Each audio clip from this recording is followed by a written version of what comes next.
La prédica de hoy, concerniente a la serie que seguimos, conceptos bíblicos fundamentales, la enseñanza es el tema número 9, la vida eterna, aquí y ahora. La vida eterna, ¿dónde? Aquí y ahora. En la enseñanza anterior, por eso me gustan las series, ¿no? Que puedo seguir metiendo para recordarles y volverles a tomar ese tema, ¿no? ¿Qué vimos? Vimos el tema del rescate y la redención. Y hablamos que eso es el precio de la libertad. Dijimos que el príncipe de este mundo, como le llama nuestro Señor Jesús a Satanás, se ha comprobado a lo largo de toda la historia de la humanidad que este Satanás crea, que ahora es el gobernador de este mundo, crea sistemas y formas de vida que llevan al subyugamiento, a la esclavitud. Él esclaviza, Él se enseñorea de nuestras vidas. Y esa esclavitud siempre está atada a los vicios de esta vida.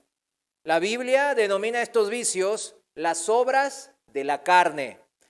Ese es el vicio, la droga de vivir por y para este mundo, el cual tiene un fin. Se va a terminar. Ese es el tema, ¿no?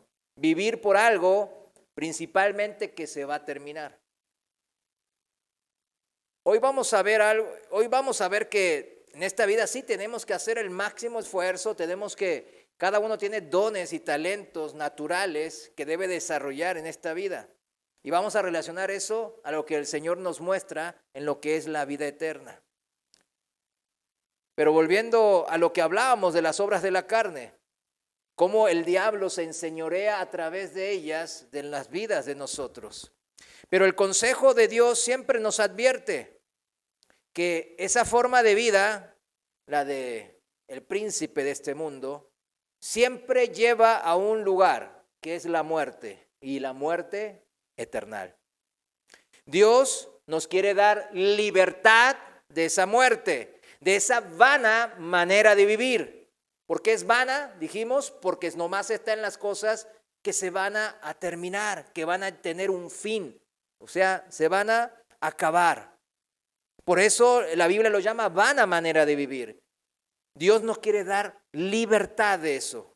Y por eso Él envió a su Hijo amado, Jesús, a morir por nuestros pecados. Primera de Pedro 1:18, la Reina Valera actualizada, que es la 2015, Primera de Pedro 1:18 dice, tengan presente, o sea, tengan en claro, presente, que han sido rescatados de su vana manera de vivir. ¿Cuántos hemos sido rescatados de nuestra vana? Amén. Fuimos rescatados no de a gratis, para nosotros fue de gratis, pero para el que lo pagó un alto precio. En el versículo 19 ahí de 1 Pedro capítulo 1 dice que se pagó con la sangre preciosa de Jesús, como de un cordero sin mancha y sin contaminación. Claro, el cordero es perfecto, es santo, no tiene mancha ni contaminación.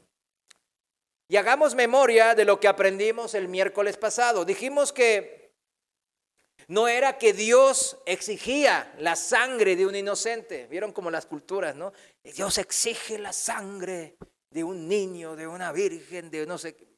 Casi todas las culturas, si usted lo checa, va a ver que está involucrado en ese totemismo, en ese paganismo. Siempre está involucrado la serpiente o el dragón. Chéquelo, vaya a la cultura que sea. Y también está involucrado que los dioses están ávidos de sangre. Si usted lo checa, y de sangre inocente. Mientras más inocente, mejor, dicen. Todo tiene un trasfondo, ya se da cuenta, ¿no? La analogía. Pero Dios, nuestro Dios, el único Dios vivo, no es un Dios violento, ávido por sangre inocente.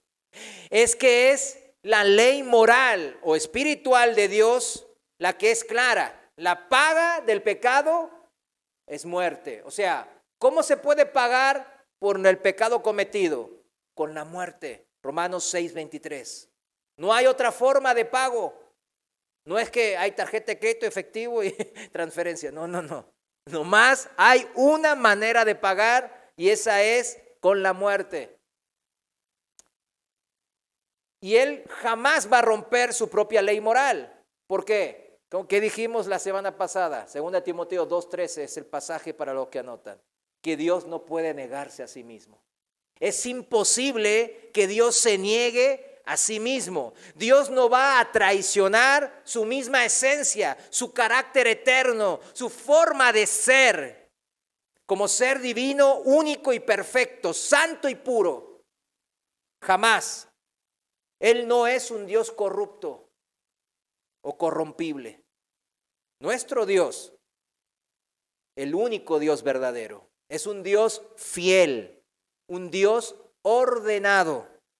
Y el orden que impuso nuestro Dios es siempre, siempre, subráyelo, a través de sus leyes. Y sus leyes, como Él es espíritu, sus leyes son en esencia como espirituales. Esas son las leyes morales, porque las leyes morales son las que influencian en nuestro espíritu. Siempre sus leyes, a través de sus leyes se busca siempre la justicia y la armonía en la paz de Dios. Y es por ello que Cristo, el Hijo de Dios, tenía que morir, tenía que pagar el pecado. Y era la única persona que podía hacerlo, porque era el único perfecto, el que nunca pecó. Era el único que podía pagar por el pecado de todo el mundo, de toda la humanidad a lo largo de toda la historia. Y que nosotros, ahora sí, nosotros, por fe, le creamos a Dios de nuestros ¿qué? Que nuestros actos y obras malas iban a poder ser pagadas a través de este plan de rescate del Señor. ¿Cuántos planes hay de rescate? Uno, solo uno. Y así, si fuera por nosotros, o sea, cada uno diría, yo quiero cubrir el pago de mis pecados, o por lo menos la del ser más querido, de su esposa, de su esposo, de sus padres, de sus hijos, de sus nietos. Uno diría, yo puedo morir por ellos para que ellos sean salvados. Pero nuestra sangre no vale, porque somos simples criaturas y simples pecadores. El sacrificio del cordero inmolado, el cordero perfecto que planeó Dios, ese es el único. Era la justa paga, la única manera justa de justicia divina perfecta para resolver el problema de nuestro pecado, de nuestro mal. No había otra cosa. Recordemos también el ejemplo que vimos, bien claro la semana pasada, del bote salvavidas. ¿Recuerdan que lo relacioné con el Titanic, no? Pero usted tómelo como cualquier bote, que ese bote salvavidas que está sobrecargado y en peligro de hundirse. Y que un hombre de repente, de forma voluntaria, nadie lo empujó, de forma voluntaria, salta por la borda al mar helado, sabiendo que iba a morir. No es que se suicidó, sino que él dio la vida por las otras personas. Podríamos decir entonces correctamente, ¿no? Que ese hombre que saltó por la borda para morir, para que otros no mueran, pagó un precio muy alto para salvar las vidas del resto de los pasajeros del bote. Y dijimos que eso no tenía sentido de decir que ¿a quién le pagó? ¿Se acuerdan? Porque Dios siempre decía, ¿y a quién había que pagar? ¿A este Dios ávido de sangre inocente? No, Dios no es que Dios estaba ávido de la sangre inocente de alguien, menos de su hijo, sino que era el sacrificio necesario. Nadie puede preguntar que este hombre saltó por ahí, ¿y a quién le pagó? No hay a quién le pagó. Él pagó con su vida para salvar a los otros. Eso quiero que lo entiendan y queden bien claro, porque hay mucha confusión. Y es necesario a veces defender la palabra de Dios. Y Dios pagó también por lo que era suyo, dijimos, ¿recuerdan? Porque uno puede decir, ¿pero por qué pagó por lo que era suyo? Si es suyo. Pero para poder estar en la presencia eterna de Dios, era necesario que eso no se haga arbitrariamente. Yo soy Dios y lo hago a mi manera, lo hago como se me antoja, me da la gana, así es lo que quiero. Yo soy el Dios poderoso, todopoderoso, así que bueno, aparte el fin es bueno, así que le voy a dar para adelante sin importar la forma, ni las maneras, ni el medio. Ese no es nuestro Dios. A Dios dijimos que sí le importan los medios, las formas. Así no es la manera del orden de Dios. Y la cuestión que está tratando siempre aquí, no lo perdamos de vista, es la cuestión moral. ¿Qué cosa está tratando aquí? La cuestión moral. Dios dijimos que no puede mentir, no puede quebrantar su propia ley moral. Su ley es la expresión, dijimos, de su propio carácter. Y Él no se va a negar a sí mismo. No existe la opción para Él de liberarnos de las cadenas de nuestra culpa por medio de un simple acto de poder arbitrario, porque Dios puede.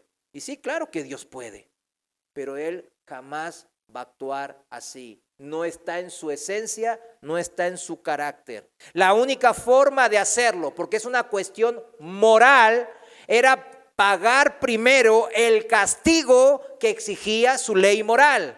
Ya lo dijimos, Romanos 6:23, la paga era la muerte. Y Él podía hacer eso por las buenas intenciones que tenía, intenciones de amor. De ahí el precio que pagó, de ahí el sufrimiento y la muerte que soportó. La cuestión moral se debe de pagar por alguien, dijimos, completamente perfecto, moralmente perfecto. Por eso el Dios justo tiene que pagar por los injustos, dice la palabra. 1 Pedro 3:18 dice que Cristo también padeció una vez para siempre. ¿Por quién? Por los pecados, el justo por los injustos, para llevarnos a Dios. La cuestión moral no debe, ahora sí, no debe de generar, de esperar en Dios que todo Él realice todo. Él ya pagó y ya nos ofreció la salvación y ya está, vamos a decirlo así, lista para que nosotros la tomemos. Pero tenemos que tomar la decisión. Él nos da la opción de ser responsables morales, se dice así. La palabra es esa, es clave. Porque tenemos una responsabilidad moral. Porque la cuestión dijimos que es moral. Porque la ley es espiritual, o sea que influye en la moralidad del ser humano. Nosotros tenemos entonces esta responsabilidad de aceptar ese pago o no. Los que la rechazan es que quieren seguir ¿qué? Pecando. O sea, quieren seguir moralmente desviados. Quieren seguir rompiendo la ley moral de Dios, significa. Aman en su corazón, en su alma, más el pecado que a Dios. Eso está en Juan 3, 19 y 20. Pero para los que aceptamos el pago, nos arrepentimos de pecados. Y moralmente significa que fuimos confrontados con nuestra mala manera de vivir y decidimos humillarnos ante Dios, o sea, subordinarnos al señorío de Dios. Pero el Señor nos dice, mi señorío no es como el del diablo, como el de este mundo. Yo no me adueño de tu vida. Tu vida me pertenece, pero yo te libero. Te libero del vicio, del pecado, de las malas maneras de esta vida, y yo te hago hijo mío y te doy libertad eterna. Eso se trata de lo que nosotros estamos hoy aquí.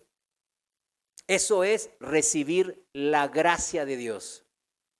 Juan 1:12, pero usted no lo busque, yo se lo recito. Juan 1:12, pero a todos los que le recibieron, le dio el derecho de llegar a ser hijos de Dios. Es decir, a los que creen en su nombre. Juan 1:12 era. Juan 3:18 dice, el que cree en Él, en Cristo, no es condenado.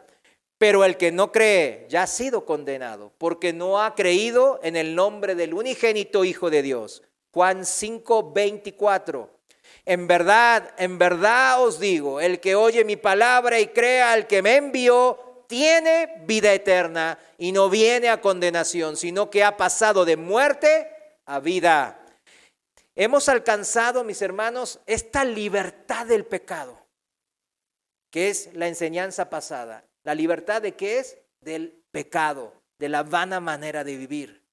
Somos libres. Cuando usted dice, tengo nueva vida en Cristo, soy libre, es porque Dios me ha roto las cadenas del pecado. Él lo ha lavado todo con su sangre preciosa en la cruz y ahora, por medio de la palabra de Dios y a través del Espíritu Santo que mora en mí, que me ha bautizado, la libertad me es dada del pecado. Gracias a la obra de Él, de rescate que hizo en la cruz. En la cual nosotros, ¿qué hicimos? ¿Cómo participamos? Hemos decidido creer. Amén.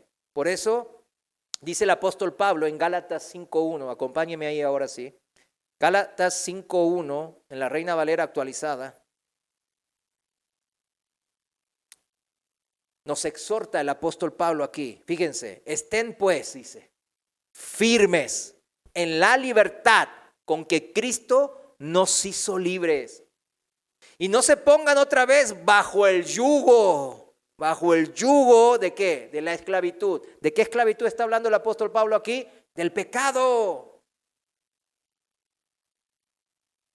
Estemos firmes en esta libertad que nos da Cristo del pecado. Firmes en la libertad con la cual Cristo nos ha entregado. Y podemos estar ahora sí, podemos y debemos estar firmes a través de la guía de su palabra y del Espíritu Santo.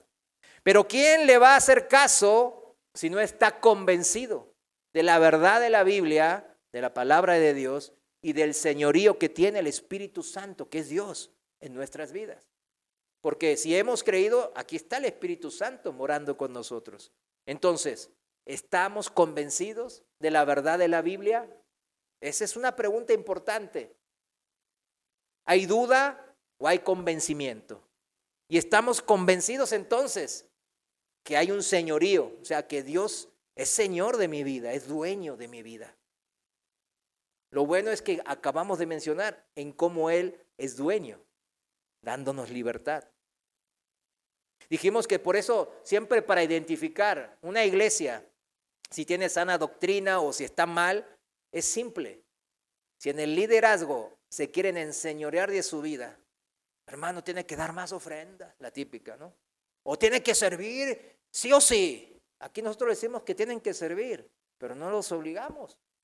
Pero sabemos que les conviene. Me gustaría que sirvan todos, pero no los puedo obligar, porque no es la forma de Dios. La forma de Dios es aconsejar y guiar para generar una vida espiritual mejor y de abundancia. O sea, para identificar alguna mala doctrina o una iglesia que está mal, ay, tengo un pariente que no sé si esté bien. Pues que chequen eso, es simple. Si se quieren enseñorear de sus vidas, es porque no están en la sana doctrina. Tenemos que valorar la vida eterna, mis hermanos. Valoramos la sangre de Cristo, su sacrificio en la cruz, porque podemos valorar la vida eterna. Dice en Romanos 6:23, en la traducción viviente, dice, la paga del pecado, ¿qué? Pues la paga del pecado que deja el pecado, pues es la muerte, ¿no? Pero el regalo que Dios da es la vida eterna por medio de Cristo Jesús nuestro Señor. El regalo, el don que Dios da es la vida eterna por medio de Cristo Jesús. El regalo que es la vida eterna. Cuando no entendemos de qué se trata la vida en la eternidad junto a Dios, pues podemos empezar a menospreciar ese regalo recibido.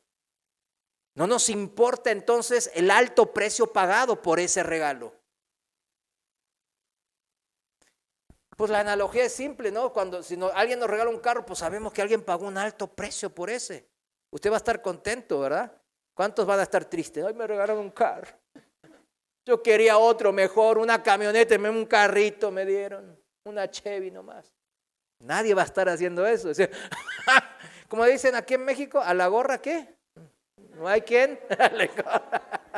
Amén, dicen por ahí. Pero es verdad, nadie se va a... Me regalaron, me heredaron una casa, un terreno. Pues, ¿cuánto es? ¿100 metros cuadrados? Yo pensé que era de un acre, no. Entonces, no hacemos así, ¿verdad? Pero por eso el regalo recibido. ¿Qué es el regalo recibido? La vida eterna. Por eso la muerte física en sí, la muerte física, estoy hablando, ¿no? Nos propone siempre un punto de inflexión, un punto de inicio en este pensar en la importancia de la vida eterna. Eclesiastés capítulo 7, versículo 2, en la traducción viviente, Eclesiastés capítulo 7, versículo 2, dice así: vale más pasar el tiempo en funerales que en festejos.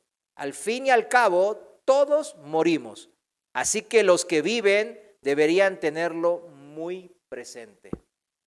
La muerte no la vamos a esquivar por dejar de pensar en ello, ¿verdad? Es mejor tener muy presente, como acabamos de leer, cuando estamos aún con vidas, saber que somos seres temporales, que la muerte nos está esperando. Por ello, este asunto de pensar en la muerte no significa que tengamos pensamientos suicidas, sino que Dios nos está obrando para que, híjole, mira, soy un ser temporal en esta vida. Y eso me da humildad ante el Dios vivo, diciendo, híjole, ¿qué quieres de mí? ¿Qué hay más allá de esta muerte? Nos ubica bien enfrente del Dios vivo, de que yo soy solo una neblina de la mañana, como dice la palabra, como la flor del campo o la hierba que está y después ya se marchita o se seca. ¿Se imaginan que si no hubiera nada más después de la muerte? Yo sé que todos nos pusimos a pensar en eso, especialmente antes de conocer a Dios. Después de la muerte, ¿qué hay? Nada, nos dicen, ¿verdad? Algunos científicos ateos. Así dicen los ateos en general. De eso se trata el ateísmo, ¿no? Después de la muerte no hay nada, así que hay que hacer todo en esta vida. Por eso ellos viven vidas morales tremendas, o sea, de gran hipocresía. Yo conozco a varios que en su ateísmo, pues por debajo, en lo oscuro, como dice la palabra, ¿no? Hacen sus barbaridades, porque dicen, si ahora no lo hago después de muerto, ¿cuándo? Pero ¿qué dice la palabra de Dios? Que nosotros pensamos y sabemos que es verdad. Que Dios nos creó a su imagen y semejanza, Génesis 1:27. Esto es que nos dio un alma, una parte eternal en nuestro ser. Una parte eternal en nuestro ser. Y el rey Salomón lo puso de una manera exquisita ahí en Eclesiastés capítulo 3:11. En la traducción viviente dice, Dios lo hizo todo hermoso para el momento apropiado. Él sembró la eternidad en el corazón humano. Qué bonito, ¿no? Como dice esta versión. Él sembró eternidad en el corazón humano. Él nos dio un alma que es eterna. Y si hay vida después de la muerte, se imagina de pasarlo en un lugar oscuro, en medio del fuego y del azufre, lejos de la presencia de Dios. Un lugar horrible de castigo eterno, en donde dice la palabra que va a ser el lloro y el crujir de dientes. Así de sencillo lo dice. Suena feo, porque es feo. Al repasar estos pasajes bíblicos, nos hacen valorar más el don, el regalo de la vida eterna. Por eso una de las cosas más majestuosas que proclamó Cristo cuando estaba aquí en la tierra fue que tenía la autoridad para darle vida eterna a los hombres y a las mujeres. Esa fue una de las proclamaciones más excelsas del Señor. ¿En dónde la hizo? En Juan 17, 1-3. Vayamos ahí en la Reina Valera actualizada. Juan capítulo 17, versículos 1-3. Dice que Jesús habló de estas cosas y levantando los ojos al cielo dijo, Padre, la hora ha llegado, glorifica a tu Hijo para que el Hijo te glorifique a ti. Así como te le diste autoridad sobre todo hombre para que dé vida eterna a todos los que le has dado. Y esta es la vida eterna, que te conozcan a ti, el único Dios verdadero, y a Jesucristo, a quien tú has enviado. Bien claro, habla el Señor que recibió autoridad para dar vida eterna a los hombres. Esa afirmación, como sabemos, a menudo ha sido ridiculizada muchas veces. Algunos críticos, por llamarlos así, suponen que Jesús estaba prometiendo a los seguidores que nunca morirían físicamente. Y entonces, sobre la base de esa suposición, llegan a la conclusión de que Jesús debió ser un fanático religioso engañado, pues Jesús mismo murió poco tiempo después en la cruz. Y lo mismo ocurrió en el caso de sus discípulos, todos los seguidores de él desde hace 2000 años hasta ahora. Todos, ¿qué hicieron? Murieron. Pero esta crítica, claro, se basa en la ignoranciotota gigantota de lo que dijo Jesús, de lo que significaba lo que dijo Jesús. Un pequeño vistazo al Nuevo Testamento muestra que Jesús no solo advirtió a sus discípulos que en breve él sería sacrificado, dijo, sino que les dijo que después de que él se fuera, tenían que estar dispuestos a poner su vida por la causa de Cristo. Eso está en Lucas 9:22, que dice que él iba a ser sacrificado. Capítulo 12, versículo 4 también. Juan 16, 1 al 3, en donde nos dice a nosotros, los discípulos, que nos esperaban tribulaciones.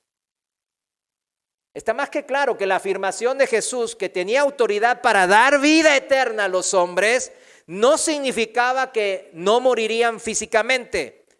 Otros críticos, un poco más serios, vamos a llamarlos estos, suponen que la vida eterna, que es prometida por Cristo, es algo que se supone que la gente buena entre comillas, consigue después de abandonar este mundo. En otras palabras, van al cielo cuando mueren. Eso es lo que dicen, ¿no? Una religión tradicional de aquí, pues eso es lo que siempre dan hincapié. El cielo es el lugar futuro para estas personas donde pueden lograr obtener lo que ahora no tienen. Por ejemplo, las personas pues hambrientas, pues en el cielo los banquetes, ¿sí?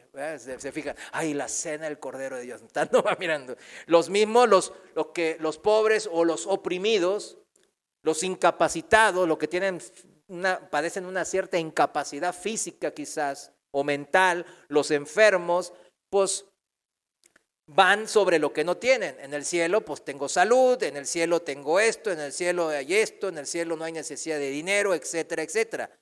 Entonces, hay un cielo imaginario con el fin de paliar los dolores de la vida y alivianar las miserias que estamos viviendo. Una visión fatalista del presente o de esta vida temporal, donde las recompensas solo están en la vida venidera, en el cielo. ¿Sí entiende? Es suspicaz. Es necesario aquí también destacar a estos mismos ateos que mencionamos, que proclaman que no tener la necesidad de esas semejantes doctrinas para alentarnos que hay un futuro mejor. O ellos le llaman a veces drogas, dicen que andamos endrogados. Ellos se dicen con el valor, los ateos, y la inteligencia, y especialmente subrayan el valor, ¿no? Necesarios ¿para qué? Para luchar por mejorar sus vidas y al final enfrentarse a la dura realidad de la muerte, sin cauterizar su mente con la esperanza de un cielo imaginario con un futuro más o menos un poquito lejano. O sea, lo ven así y lo dicen, no, yo no necesito cauterizar mi mente con este cielo imaginario. Yo me voy a enfrentar a la muerte y voy a hacer lo mejor de mí ahora y voy a dar todo y al final voy a morir y voy a estar bien, porque ya no voy a ser polvo de estrellas después de eso y se acabó mi existencia. Eso es lo que piensan ellos. Ahora, es totalmente cierto que la Biblia enseña que los creyentes van al cielo cuando se mueren. Eso es cierto. Aunque prefiere la palabra de Dios parafrasearlo de otra forma, algo diferente. Vayamos a Filipenses capítulo 1, versículo 23. Filipenses 1, 23. En la Reina Valera contemporánea lo voy a leer, dice así. Filipenses 1, 23. Por ambas cosas me encuentro en un dilema, pues tengo el deseo de partir y estar con Cristo, o sea, el partir, ¿qué significa? Morir, ¿no? Tiene el deseo de partir y estar con Cristo, lo atan, haga ahí la analogía bien, lo cual es muchísimo mejor, pero quedarme en la carne es necesario por causa de ustedes, dice el apóstol Pablo, porque Pablo era el evangelista por esencia, el apóstol a los gentiles, etcétera, etcétera. Era necesario que él cumpla su ministerio. Por su ministerio nosotros los gentiles aquí estamos. Pero es importante que dice, tengo el deseo de partir y estar ¿con quién? Con Cristo. En la otra parte, en otro pasaje, en donde dice esto de van al cielo cuando mueren, la Biblia lo dice de esta manera, 2 Corintios 5:8. 2 Corintios, capítulo 5, versículo 8, en la Reina Valera contemporánea. Dice así, pero confiamos y quisiéramos más bien ausentarnos del cuerpo. ¿Qué significa eso? Morir. Y presentarnos ante el Señor. ¿Vieron que Pablo lo presenta de la misma manera aquí también a los corintios? La palabra de Dios representa ir al cielo cuando mueran. Número 1, teniendo deseo de partir y estar con Cristo. Y número 2, en Corintios, ausentes del cuerpo y presentes, ¿con quién? Al Señor. Ya lo relacionaron. El cielo es estar entonces en la presencia ¿de quién? Del Señor, de Cristo. No es algo exclusivamente del futuro. Ese es el énfasis que quería hacer. Sí, la Biblia dice que vamos a morir, ir al cielo. Pero eso es el nivel escuela dominical. Nosotros ya tenemos que entrar en este nivel más profundo. Efesios capítulo 2, versículo 6. El cielo es estar en la presencia del Señor. Es algo experimental. Efesios 2:6 en la traducción viviente dice, pues nos levantó de los muertos junto con Cristo y nos sentó con Él en los lugares celestiales, porque estamos unidos a Cristo Jesús. Porque estamos ¿qué? Unidos a Cristo Jesús. Porque usted y yo estamos unidos a través del Espíritu Santo a Cristo el Señor. Ahora, hoy, aquí y ahora podemos disfrutar de ese cielo, de esa porción celestial de Dios. Porque estar en su presencia representa disfrutar y gozarnos de esta porción de cielo. Por eso la visión fatalista, lo llamo de esa manera, de que la Biblia menosprecia esta vida. Escúcheme bien, que la Biblia menosprecia esta vida y que solamente pone la esperanza en un cielo futuro. No, no es eso lo que plantea la Biblia. Recuérdenlo, porque muchos falsos maestros andan engañando a muchas ovejas distraídas con este tema. Y como dicen que la miserable vida esta es una porquería y la tiene. Y usted tiene una casa, ¿qué hace con esa cosa? Téngala, désela a Dios y disfrute. Y no, pues ahí van cayendo todos. Nos reímos nosotros porque no caímos en eso, pero yo conozco un hermano que cayó en esa trampa. A él todavía, eso pasó hace 20 años y todavía no es de risa. Es increíble cómo no saber bien profundamente una doctrina puede llevarnos a ser engañados. La visión fatalista, lo subrayo, es importante que se nos quede bien grabado, de que la Biblia menosprecia esta vida y que solamente nuestras esperanzas puras y absolutas están en ese cielo futuro al que iremos cuando muramos. No, eso no es el mensaje de la Biblia en un todo. La lucha de las personas por hacer que su vida sea la mejor posible aquí en la tierra, también solamente eso, también es falso. Pero siempre, si estamos nosotros en la presencia del Señor, como dice la palabra, trabajamos como para el Señor, ¿verdad? Aunque estemos trabajando para gente que no conoce de Dios. Aquí en la iglesia dijimos que servimos al Señor, no al pastor, no al líder, no. Servimos siempre y vivimos para el Señor. El Nuevo Testamento deja totalmente claro que la vida eterna no es algo que conseguimos cuando morimos y vamos al cielo. Es una vida que podemos recibir y disfrutar aquí y ahora en la tierra antes de que muramos y vayamos al cielo. Antes. Es, por así decirlo, otra dimensión de la vida.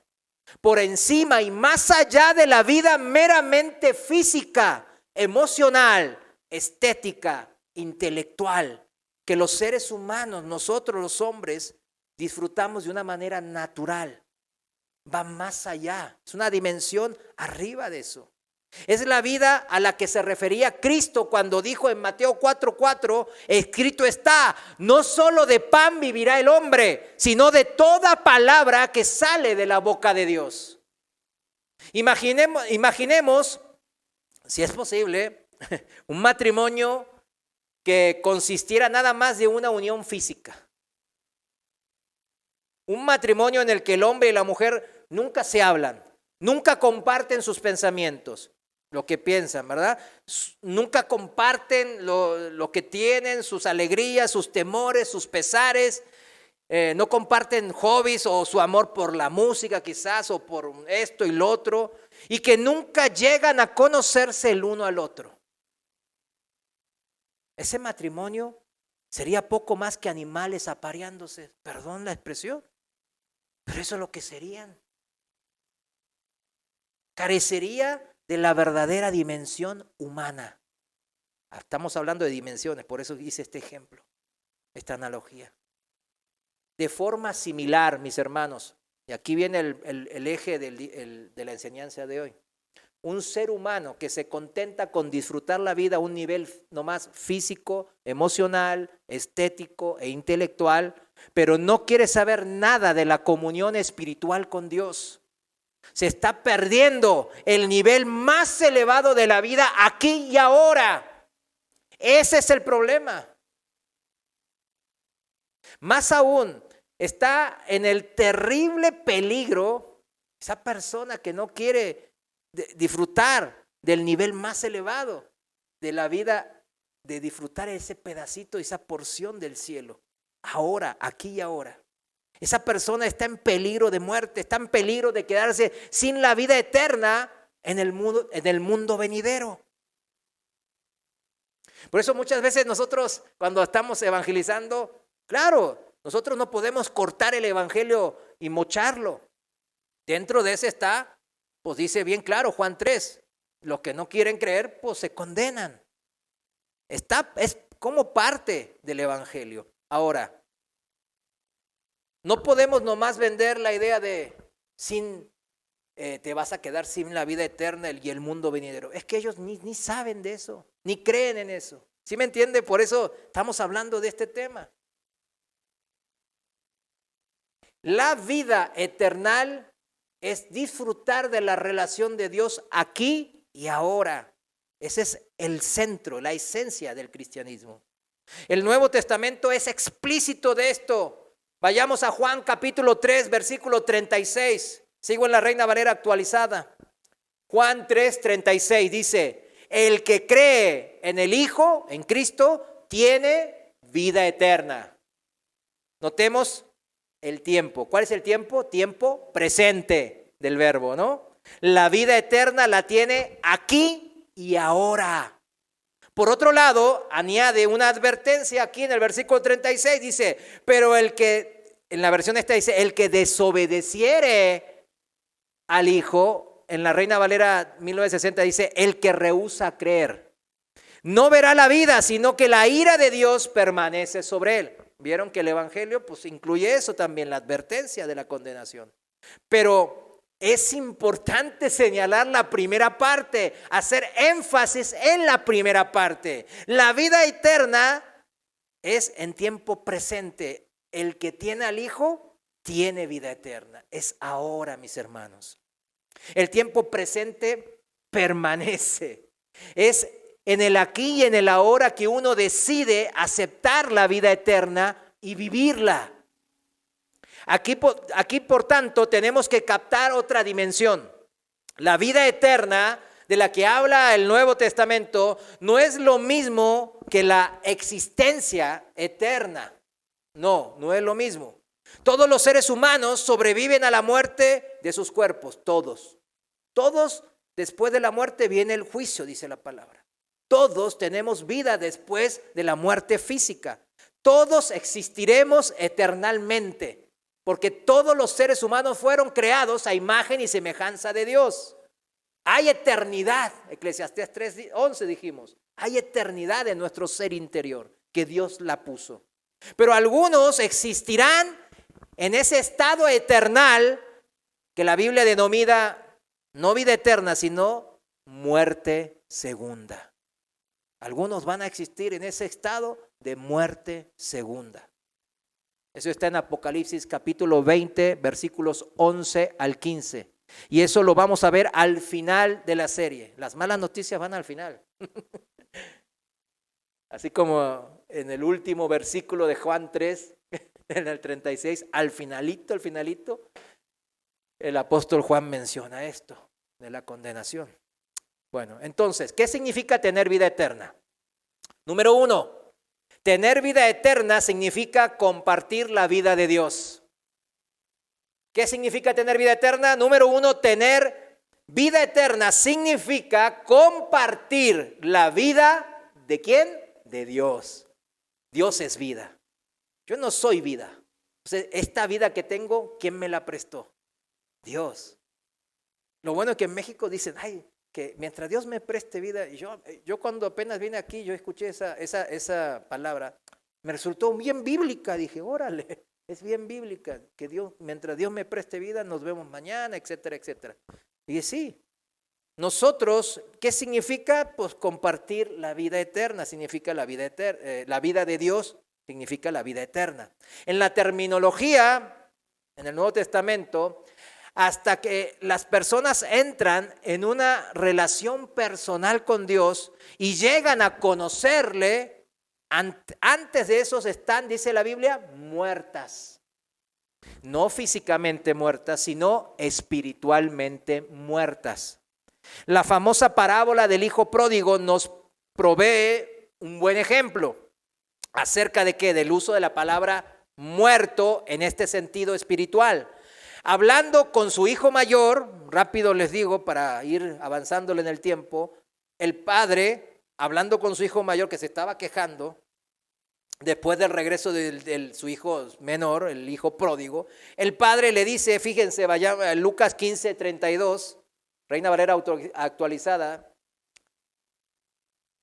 dice el padre al hijo mayor, pero era necesario alegrarnos y regocijarnos porque tu hermano estaba muerto y ha vuelto a vivir. Estaba perdido y ha sido hallado. El hijo pródigo había dado la espalda a su padre y abandonado el hogar, marchándose a un país lejano. No tenía ni amor ni interés por su padre. No se comunicaba con él. No le interesaba compartir los intereses o la vida de su padre. La vida de su padre seguramente le parecía monótona, aburrida. Ay, este padre siempre bien correcto, siempre bien aburrido, siempre la misma rutina. Él menospreciaba la vida del padre. Por eso se alejó del Padre. En lo que el Padre respecta, entonces su hijo pródigo que estaba muerto. No había relación, la relación estaba muerta. Pero volvió a la vida, dice la palabra, ¿cuándo qué? Cuando se arrepintió, retornó al hogar y se reconcilió con su Padre.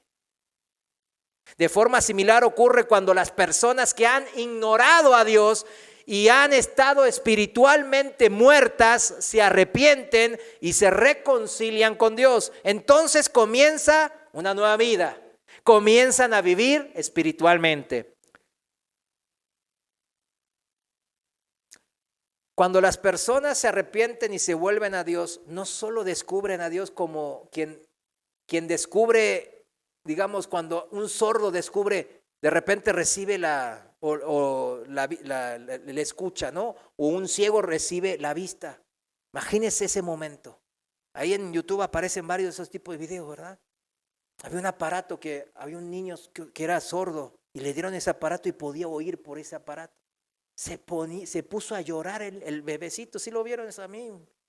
Se ponía a llorar, y la madre, los papás, todo. Qué fantástico, ¿verdad? Cuando uno de repente empieza a escuchar lo que nunca escuchó o ver lo que nunca vio. Y así es la vida de los que se arrepienten y vuelven a Dios. Cuando las personas se arrepienten, se vuelven a Dios y ponen su fe en Cristo Jesús, entonces Dios genera dentro de ellos una vida nueva, que no estaba ahí anteriormente. Utilizando la terminología bíblica, una vez más, ¿no? Dios los aviva, les da nueva vida. Engendra en ellos su propia vida espiritual. ¿Sí lo entiende, no? O sea, fíjese, póngase a pensar que usted como cristiano, usted tiene la vida de Dios, usted fue engendrado de Dios. Usted tiene la confirmación y la certeza de que pues yo soy hijo, hija de Dios.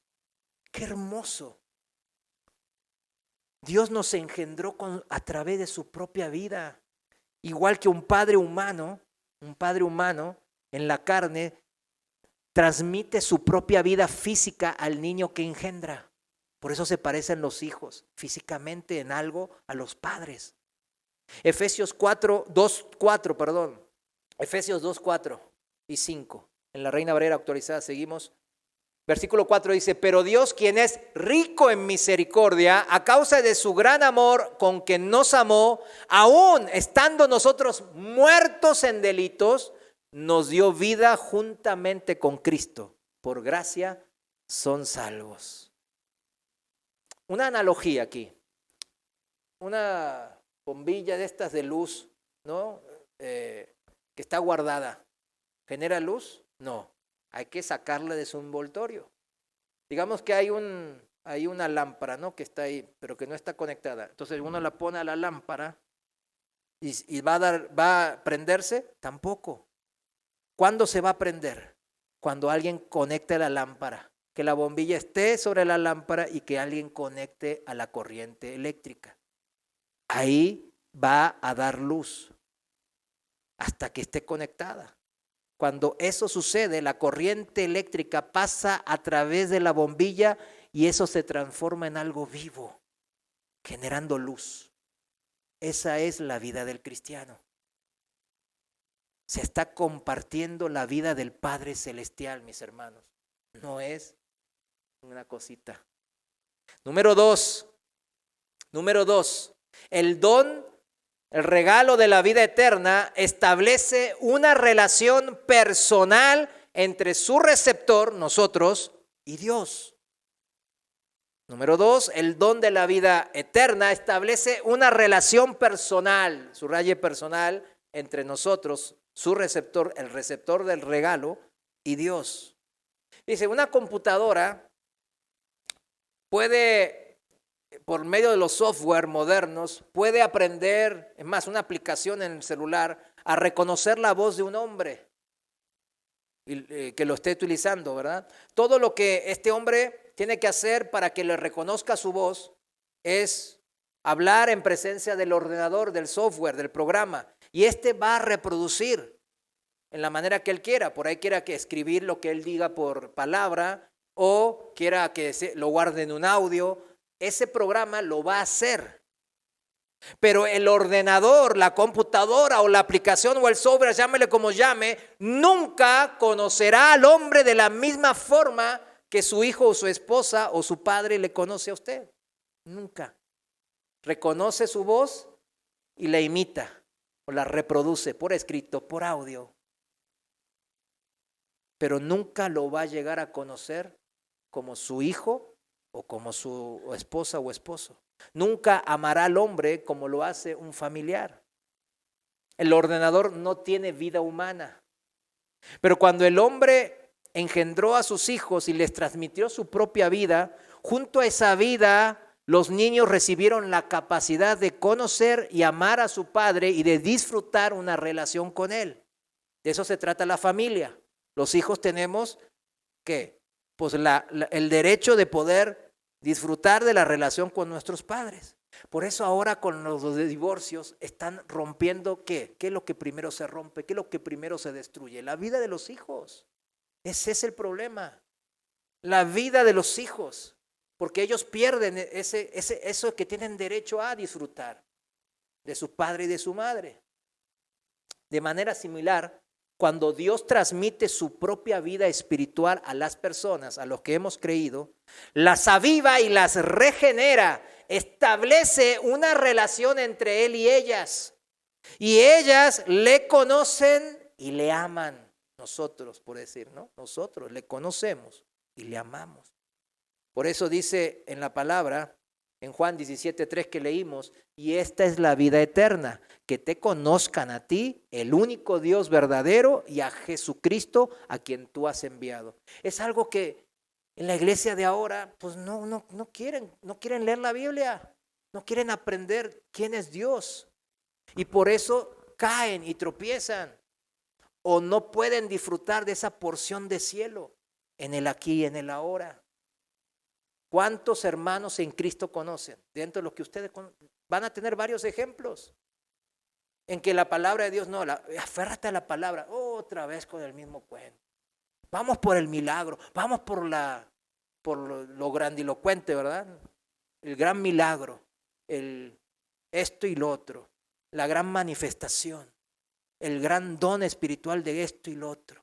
Claro, eso existe, claro que lo disfrutamos. Son dones espirituales dados a nosotros para que los usemos, pero eso no es la base en donde nosotros vamos a apoyar nuestro cristianismo. Nuestra base es Cristo y nuestra base, si es Cristo, dice bien claro la palabra, que es que te conozcan a ti, al único Dios verdadero, y a Jesucristo.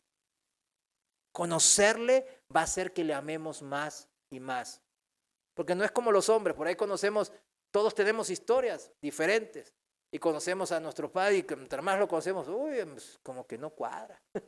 Como que mientras más lo conozco me alejo más y más. Pero nuestro Padre es amable.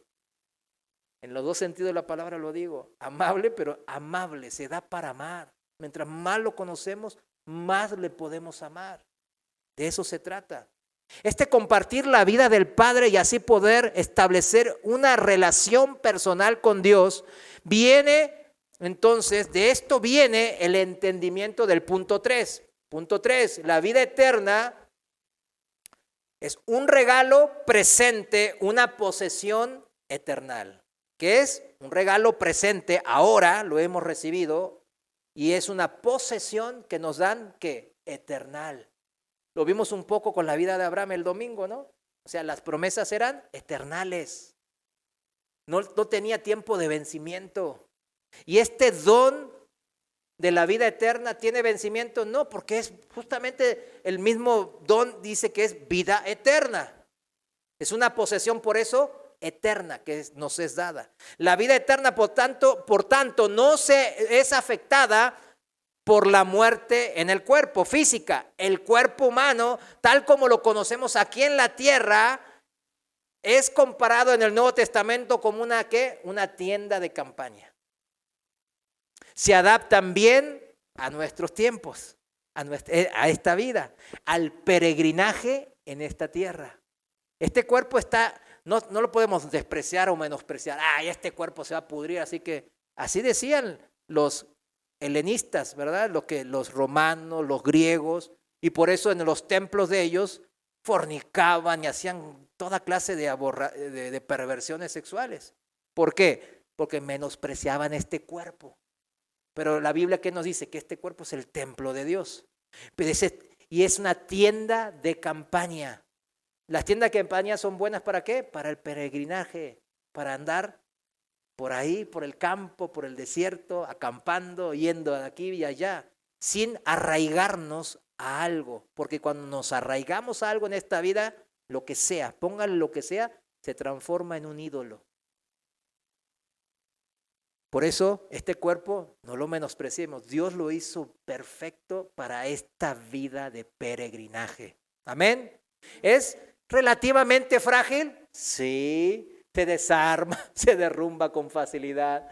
Nos enfermamos. En esta congregación tenemos una lista bien grande y amplia de enfermos.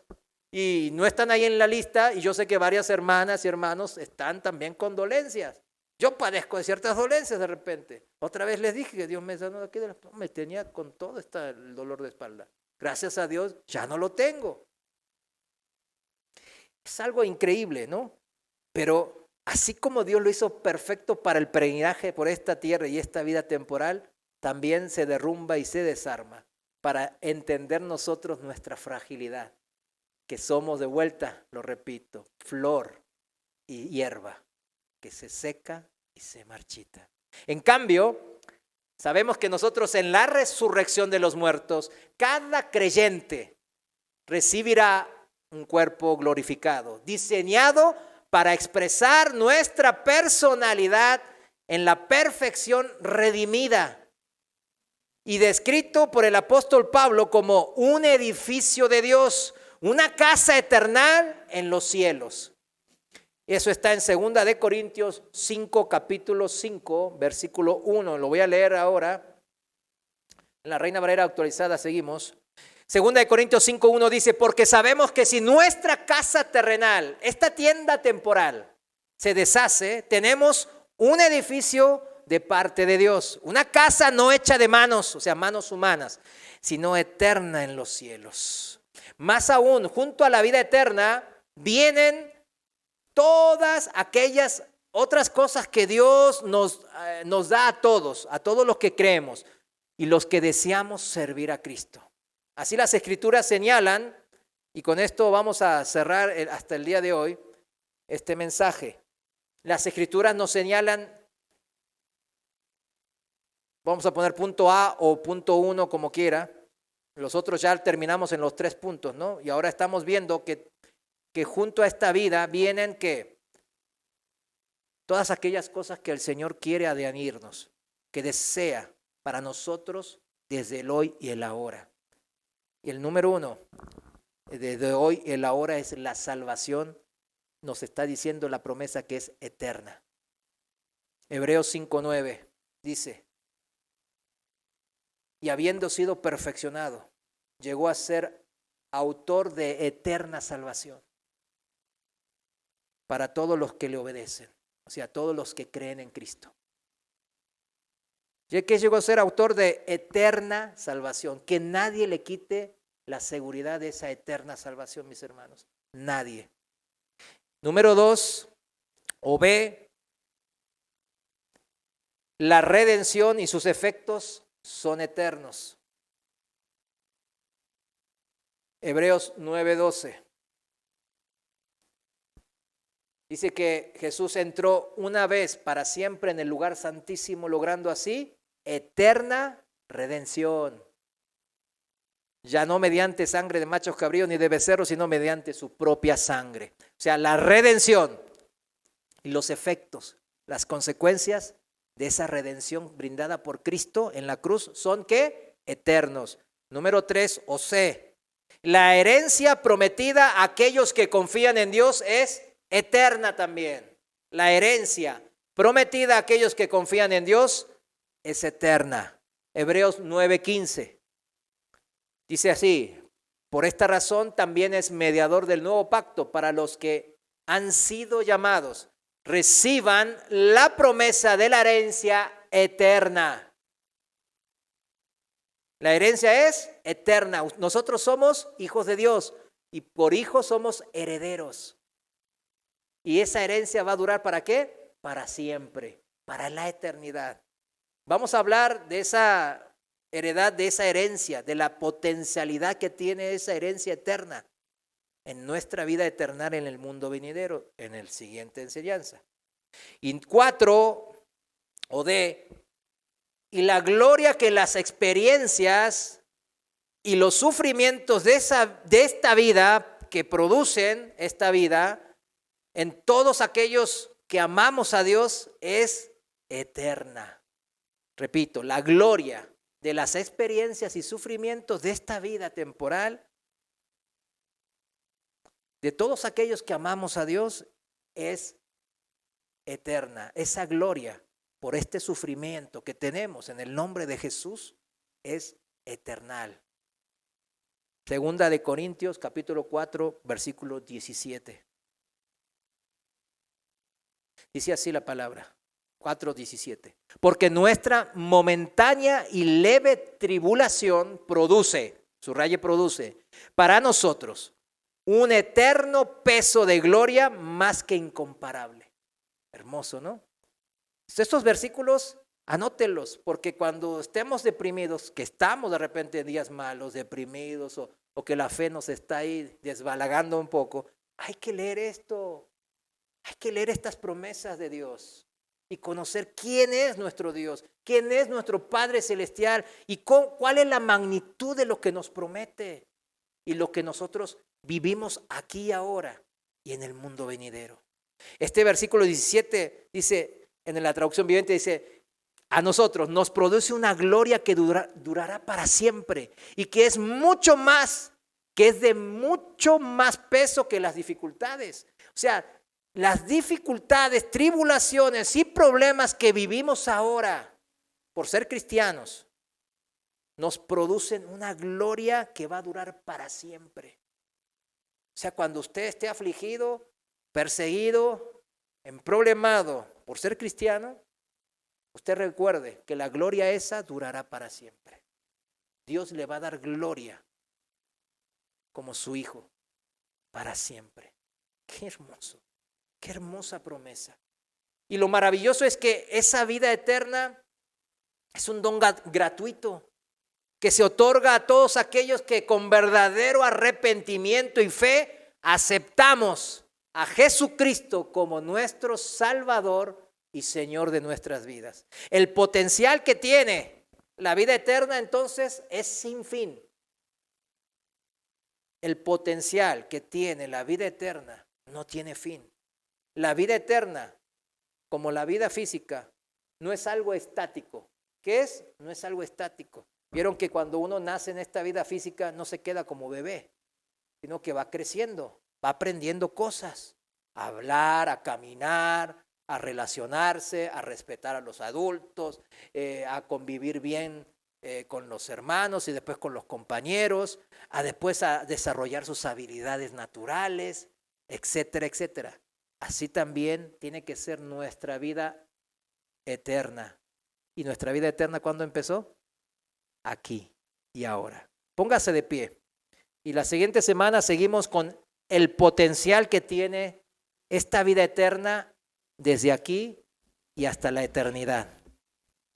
Vamos a orar. Señor, te damos gracias porque tú eres un Dios bueno. Leyendo tus promesas en tu palabra nos genera más confianza, nos genera que nos humillemos más a ti, mi Dios, que vivamos una vida en santidad, respetando tus mandamientos, porque el respetar tus mandamientos nace de este convencimiento que tenemos desde lo más profundo de nuestro ser, que hemos creído que tú eres el único Dios verdadero. Y ese Dios verdadero nos ha hecho libres y nos ha dado vida nueva aquí y ahora para poder disfrutar de su vida, de su pedazo de cielo, de la casa del Padre. de los lugares celestiales, desde aquí y ahora hasta la eternidad. Gracias por todas estas promesas inmerecidas, pero en las que confiamos. Gracias en el nombre de Jesús. Amén. Amén. Dios les bendiga.